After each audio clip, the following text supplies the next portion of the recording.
Creative continuity. Attention. This episode of Creative Continuity has been hijacked by us, the creators of Blue Nemesis. We hope you enjoy. We bring the convention to you.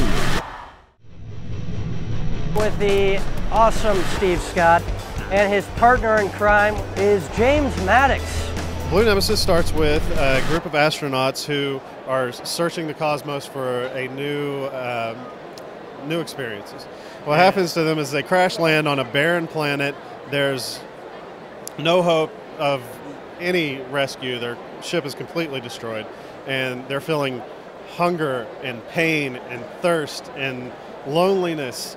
And just when they've had enough, they decide that they haven't had enough. So, not to give too much away of the story, but death is not the easy way out. What sort of sci-fi has influenced you to write this really sci-fi, really outer world story, man? I like grim tales. From the very beginning, I've always told grim tales. So dealing with sci-fi, I knew it had to be something that had science fiction elements, but for the most part was just a tale of hard-hitting humanity trying to survive. Now, how'd you guys pair up together? My business partner, Eric Watkins, and we go to shows all over the place with Broken Icon Comics, and Eric had started up a conversation with Steve, and they had become friends just by going to comics and sharing a love of comic books and art. And I was talking about Blue Nemesis to Eric, and he was like, I think I got the perfect guy to talk to about this. And that was me, I guess. Yes. What about his writing? What about the whole concept? Initially, it was just meeting James and sensing his drive and just he's just an amazing guy. He's inspirational by himself. We talked about the kind of project that I would want to work on, the page count, the type of the feel of where we want to pitch a story to. And he said, look, I've been thinking about this idea, this science fiction tale. We didn't even have the name at the time. We were bumping around names at the time. And I said, man, this is right up my alley. It's a science fiction, psychological drama. It reminds me a lot of like an extended, intelligent episode of The Twilight Zone, which I love The Twilight Zone. I'm a big fan of that. We both are. We share in that. And in addition to this story, he set me up with a whole Bible history of where this is going to go afterwards, where it can possibly go, which I fell in love with as well. But it was just everything that I ever wanted to do comics was wrapped up into one with the script he sent me, with what he gave me. I enjoy science fiction. It wasn't really the superheroes that got me into this. It was science fiction, Star Wars, Battlestar Galactica, the science fiction anthologies, the EC comics. He has it all wrapped up in this story. I mean, you want to tell an intelligent story, and you want to tell a story that will appeal to a lot of people, and I mean, that's the goal, is to both get readers who like, really good in-depth stories that you could read and reread and find different things. I mean, that was a major thing of getting Steve involved, because I needed an artist who could show that kind of emotion and the kind of details that we're putting into every page, really. Between the ships, between the alien ships and the human ships, between the type of technology that we want. I needed someone who could differentiate their style and change it over to be a completely different style within the page, depending on which race you're going with. And we have that. And we have what I think, obviously I'm going to pat myself on the back, but I think we have a really good story. The point of that opening is to ease your reader into the world that we are going to introduce them to, and not only that, but it creates a kind of isolation.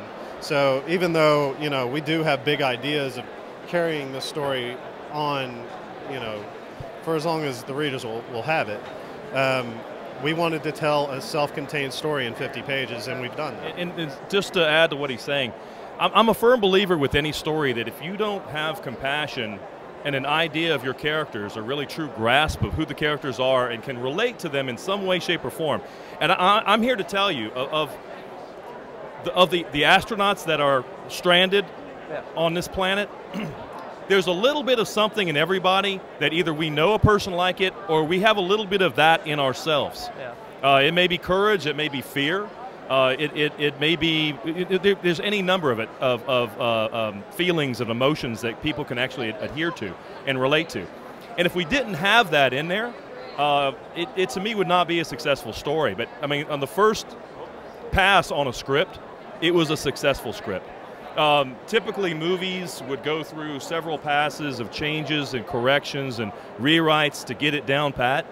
That was, I think we added like 1 or 2 lines he decided to add later. He said, you know what, I'm going to add these lines in here. And that was about it. That was the only thing we needed. So I think that's an important aspect of this story.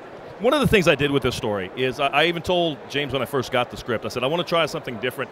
I'm inking the entire story myself, but I'm doing it in a different style. Where I'd normally go with heavy on brush, I'm using pen and brush. I'm trying to make everything feel like it's almost been brittle, it's almost damaged. Lines are crossed over on the outer lines, just to add a sense of tension. To me, the line work can add a sense of tension to the story. Colors will add a sense of tension. The color scheme is going to be different when they're outside the ship compared to inside the ship. And if they discover any locations throughout the story, those colors will also change accordingly as well. We might get to a point somewhere where we're going to see everything in its true colors and not illuminated by given lights, in which case that is also a tool that we have to use in our storytelling. And I can't imagine anybody to be teamed up better than James on this whole process, because he understands the whole process, that it's a storytelling process. Don't think like every other comic that we've ever seen out there. It needs to be adhering to the story that we've got in front of us. I would draw something different if I tried to, like a Batman again. If I did Batman, I wouldn't draw it the same way I would Blue Nemesis. I want that book to look unique and unto itself. What else do you guys each have coming up? I have a book called The Dead that I'm working on with artist Jen Hickman. We got 2 issues ready to go, and a lot of people are interested in it so far. We've got a lot of good praise. Broken Icon Comics has a ton of things coming out, and if you like really good indie comics, please stop by and check it out. It's www.brokeniconcomics.com. And any and all of the things that I got coming up, you can find at jamesmaddox.net. Only thing I have coming out besides working on this is I did some work on the Graveyard book. It's Neil Gaiman's Graveyard book, adapted by P. Craig Russell. He brought in several other artists and friends of his to go ahead and do several chapters. I did an interlude that's going to be appearing in volume 1 of that, and it's supposed to be due out in October. And as far as looking for me, well, you can always find me through James if you'd like to also, but also you can on Twitter at Stephen B. Scott, and also my DeviantArt page, stevescottdeviantart.com. This is Tommy Zimmer with the Blue Nemesis crew, James Maddox and Stephen B. Scott. And this is right up my alley. This is what and you forgot to mention all the hot babes that are in the story. He talks about how they're all done. It's got hot babes, and the longer the story goes, the more clothes they take off. I don't know why he wrote it like that. There's cool aliens too, and there's women that just, I'm just saying. He didn't talk about all this. I talk about all the humanity and the soul-wrenching. I draw stuff, so I'm like, hot babes in the house, on the planet. That's what I'm saying. He's all serious and stuff. I'm just telling you the truth. And hot babes, and yet this guy still wants to kill himself over and over again. But anyway.